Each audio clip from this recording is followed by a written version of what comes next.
Zaupanje je zadeva sledeča. Zaupanje rabimo, ne? To pomeni, rabimo dobiti energijo zaupanja. To je ključna energija v vsakem koraku, v vsakem procesu. Gre se samo za to, kje jo dobivamo.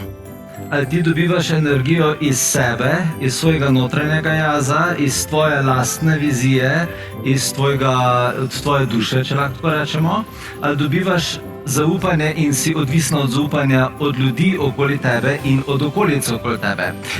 Ker zadeva je, če si ti deluješ v življenju tako, da ti rabiš zaupanje, da nekdo verjame vate, da ti nekdo pove, da si na pravi poti, da ti doba ustreza, v kateri živiš, da trend spodbuja tvojo kreacijo, potem si ti labilna v zaupanje, zaradi tega, ker takoj, ko se okoliščine spremenijo, takoj, ko se ljudje zamenjajo, takoj, ko ljudje začnejo drugače govoriti, takoj, ko dobiš nove ljudi, takoj, ko greš v novo mesto, se ti bo spremenila koda zaupanja iz okolice, ki ti okolica ne bo več dajala zaupanja in ti se zrušiš.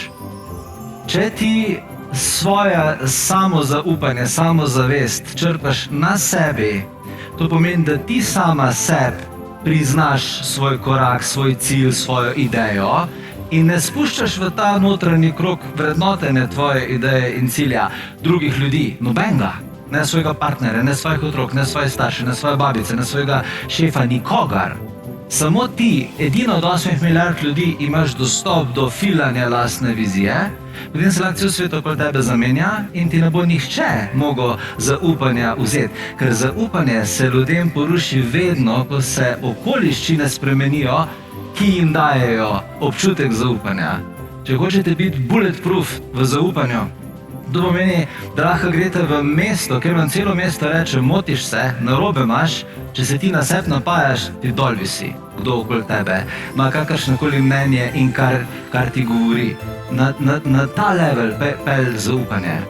Ko boš ti sama definirala svojo vizijo in jo negovala in zalivala in potem samo obveščala svet okoli sebe o njej, ne bo nihče imel moči nad tabo, da ti zaupanje v tvoj cilj, v tvoj korak ustavi.